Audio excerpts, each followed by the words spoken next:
Hey, welcome back to DTV. Yo, this is Davin. And Jeremy. And today, we're going to be talking about why RNG is, or isn't, competitively acceptable. I'm sure we've all been there. We've lost something by pure chance and it made us extremely mad at it. But on the other end of things, I'm sure we've also won because of chance as well. Though, one might seem to happen more than the other. Regardless, we're going to first talk about what exactly RNG is. So, what exactly is it? Well, RNG itself stands for Random Number Generator. To save us all a bunch of time, we'll talk about it only in the video game sense of things. But, summed up, that means that random numbers are chosen to determine random events or factors in the video game you're playing. Like when you find a super rare and cool item, or land a critical hit in your Pokemon Draft League match. Sorry Vaughn, GG's though.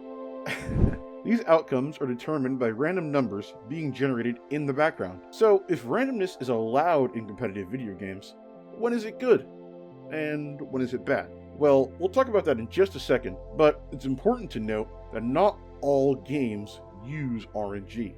A ton of them do though. It's scattered all over the gaming landscape, really. From finding rare Pokemon, to mining a block straight down and falling into a pit of lava, RNG is at play. Games that don't have RNG would be games like Mortal Kombat or Rocket League, for example. These games have interactions between players that aren't randomly generated, and each action that someone takes has a predetermined outcome. So, if in most games it's all random numbers, does that make all competitive video games unfair? I mean, who cares if you're the higher rank? You just got lucky. Actually, there was a 67.8% chance that move would kill. You should have tried clicking the like and subscribe button to guarantee your chance of sealing that endgame. On the real though, understanding what makes RNG competitively acceptable stems from deciding when you're supposed to implement it. Now, if we're ignoring the elephant in the room, looking at all of the matchmaking systems ever, creating a healthy competitive environment stems from having a fair balance of skill expression and mechanical comprehension in any given circumstance. There's no secret formula or percentage to follow, but it should feel rewarding to put in the time and effort by reflecting it with an improved rating.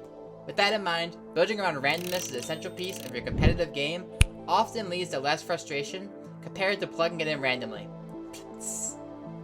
Simply because players can calculate the risk if they see it coming. However, it still needs to feel unique enough to play again and again without becoming stale or boring. Or else why would you want to invest your time into the competitive scene? We can cite countless examples of these instances, but we'll keep it brief for today. First, consider a game like Pokemon, where at its very core, random numbers are constantly being generated. From rolling damage output to chance to hit, creator status, every single battle will play out differently, even if you click the same moves in the same order every single time, simply because of these mechanics. Even in games such as Hearthstone or Magic the Gathering, cards being randomly drawn is a part of their fundamental identity, forcing players to consider countless endgames depending on what they or their opponent can draw. When you add in the multitude of cards available for players to choose, there's theoretically always freshness, even after hundreds of hours of gameplay, if we're disregarding competitive viability, of course. Speaking of viability, a huge aspect to games like these is the fact that you can minimize RNG by opting into consistency with the use of certain decks or playstyles. Consider Legends of Runeterra's Seraphine deck versus the Pike Rek'Sai deck. When looking at the former, Seraphine became a staple of High Ladder simply because it gave the player the most opportunity to draw an abundance of cards, including many that often countered other meta decks. At the end of the day, even if it wasn't the strongest deck available, many pro players leaned towards Seraphine because it offered the most control and affords the most agency over the game. On the other hand, Pike Rek'Sai relied on spamming low-cost units and attacking with the matching card in the top of the deck just to gain a boost to all your units, which is much akin to a red aggro deck in Magic. While there are some options to help facilitate these opportunities, players often relied on getting lucky with their top deck, which proved to be much less consistent. In a game like Teamfight Tactics, which is an auto chess battler, minimizing randomness is a beautiful part of the gameplay loop that often keeps players fiending for more. At a glance, players can tell how likely it is to hit a certain unit by scouting out your opponent's boards. For example, by simply counting how many of X are on the field, you know when it's more likely to hit that unit or build for a composition containing that unit. Then, you either pivot into a new uncontested composition and try to keep your board strong, or you maintain a high economy and wait till other players are eliminated or pivot out themselves. On the flip side, Riot has a great example of decentralized RNG, and that is Critical Strikes in League of Legends. While theoretically, it adds a chance to swing fights for or against the player, it lacks any true consistency and typically ends up role restricted to champions that can build the appropriate items. More often than not, it fails in practice. Losing a trade or fight you played perfectly because Draven crit 5 times in a row with a 25% chance to do so has massive implications for the rest of the lane, let alone the match, courtesy of pure unadulterated chance. While this isn't the most egregious example available, it's a good example of theoretical randomness turning into an element that becomes extremely difficult to manipulate in your favor. So is RNG bad in a competitive game that isn't built around it? Not necessarily, but we'll delve into some of its flaws in just a moment. Well, like Jeremy just implied, RNG can be incredibly frustrating. So why is it in so many games, especially competitive? A lot of these examples that we provided have these RNG mechanics as a built-in variability factor to enhance the replayability for the player, to keep things fresh. Think of another iconic game, Tetris. Classic game that has clear RNG elements. The blocks that fall down are different each time you start a new game.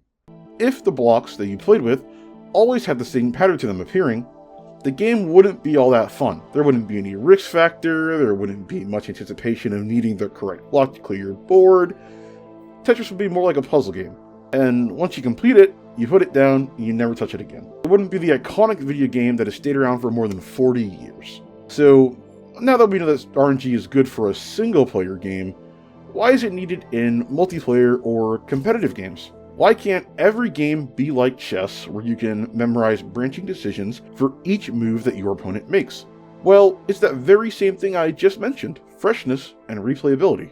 A game gets boring if you roll the same units, or if there's an ultimate path that leads to winning every single time. Having the ups and downs is what keeps you coming back every time. And even going more in depth and learning how to manipulate that RNG to increase the number of ups instead of the number of downs keeps the player engaged and coming back to play over and over again, because there's that feeling that there's always something that you can do better.